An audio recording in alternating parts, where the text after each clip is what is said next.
What's up, YouTube? Capital G here, looking at some new cards that are going to be released in Wing Raiders. Wing Raiders is like a mini set that revolves around Arc V. You'll get some new Phantom Knights in there. You're going to be getting some new Rary Raptors. You see Shun and Yuto on the front, so obviously it's centered around probably those two characters.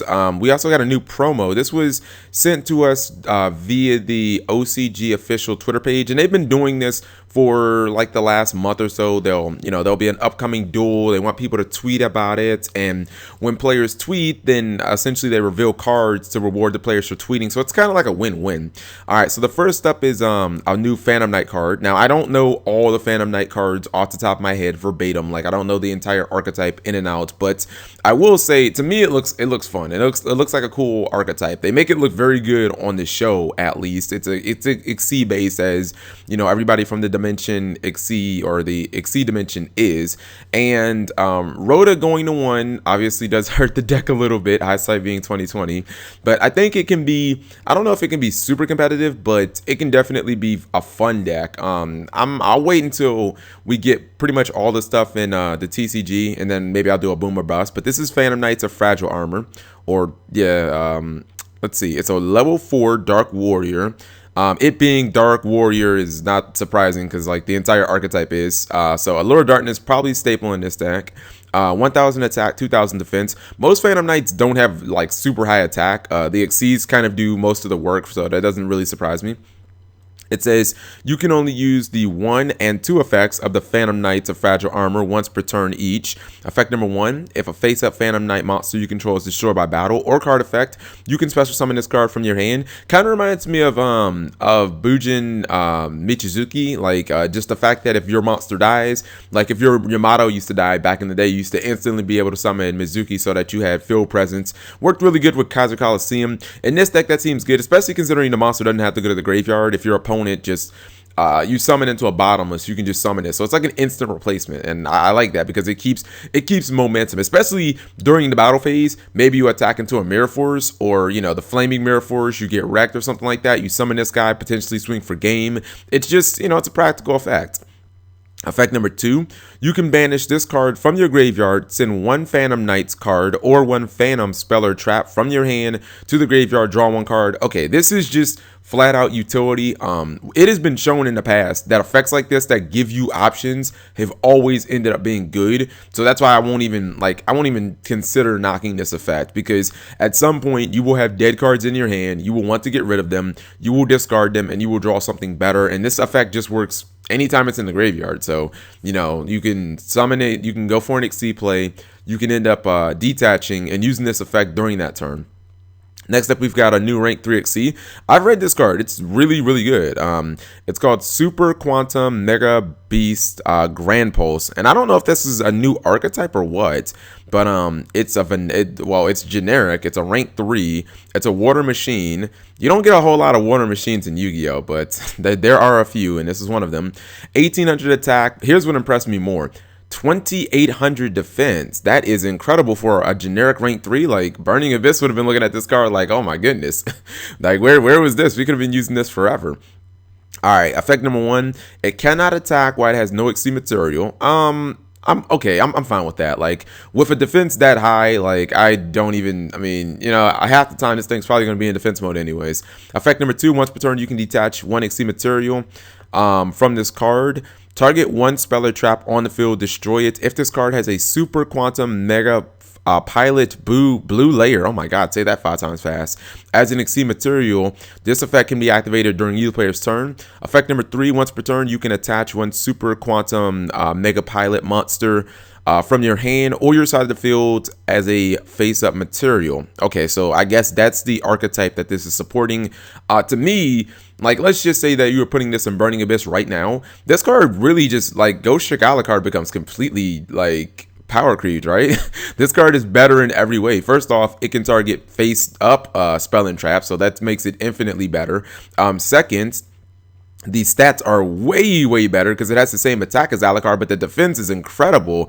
So this card seems fantastic. Like, I don't even know if the archetype is good, but any deck that's running rank 3 should probably run at least one copy of this card. It's amazing.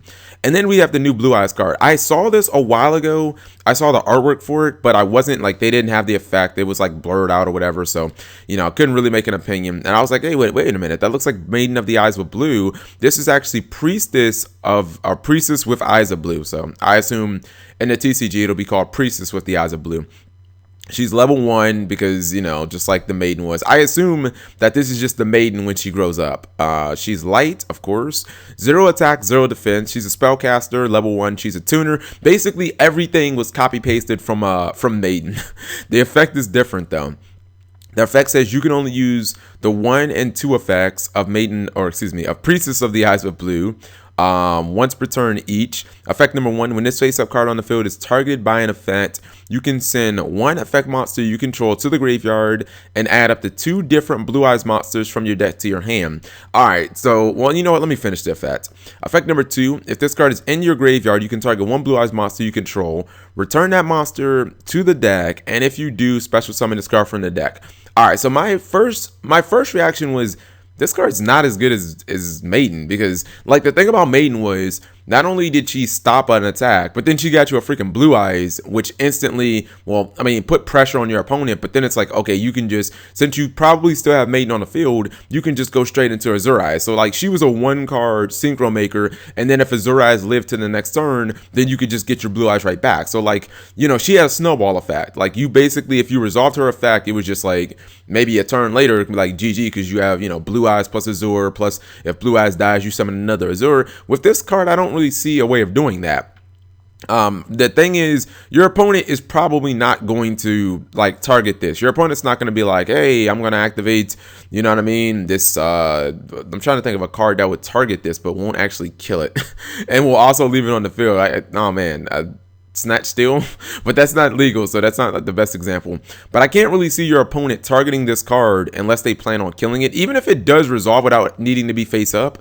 You know what I mean? Like getting 2 Blue Eyes cards to hand, there's one way I could see that being really good, and that is, of course, if they decide to make Pendulum Blue Eyes cards. And that's what I'm holding out hope for, because I don't think that this is going to be the end of the Blue Eyes support. Like, would it make any sense to just release one random Blue Eyes card that's not even as good as Maiden right now? But if Blue Eyes are getting Pendulum cards, then it's like, oh wait, now she can search a full scale, and oh my goodness, could you imagine if the scales were like, you know, if the scales exceeded level 8 where you'd be able to Pendulum summon Blue Eyes monsters from your hand? Like, that'd be amazing. That would be really good, and it would make this card's effect much better. So if Blue Eyes happen to get some Pendulum cards, then I think everything changes. I think this card becomes really good. But for the most part, I think you're going to have to trigger this card with, like, you're going to have to trigger it yourself. And my Blue Eyes deck, I run Wonder Wand, because you can target, either you could target this or you could target Maiden, and that would trigger Wonder Wand, and then you could get your effects. And then you could honestly, if you didn't need the Maiden or the Priestess, you could just, you know, send it to the graveyard, draw a couple of cards. But if Blue Eyes somehow get Pendulums, which it's not out of the realm of possibility, because Bujin's got Pendulums, Counter Fairies are getting Pendulums, this card becomes like pretty damn good. I would easily consider running a couple of copies. But I mean, for right now, what's in the pool, what's in the card pool for the OCG and the TCG, this isn't as good as Maiden, but I think there's a very good chance that it'll become as good as Maiden. So let me know what you guys think of these 3 cards. I'm really interested in Phantom Knights. I hope that all this stuff gets here to the TCG fairly quick, because I kind of want to play this deck online. Like, it always looks, anytime Yuto duels on the show, like, shit looks awesome, and he makes Phantom Knights look really good. So thank you guys for watching as always, and tell me what you think of these cards.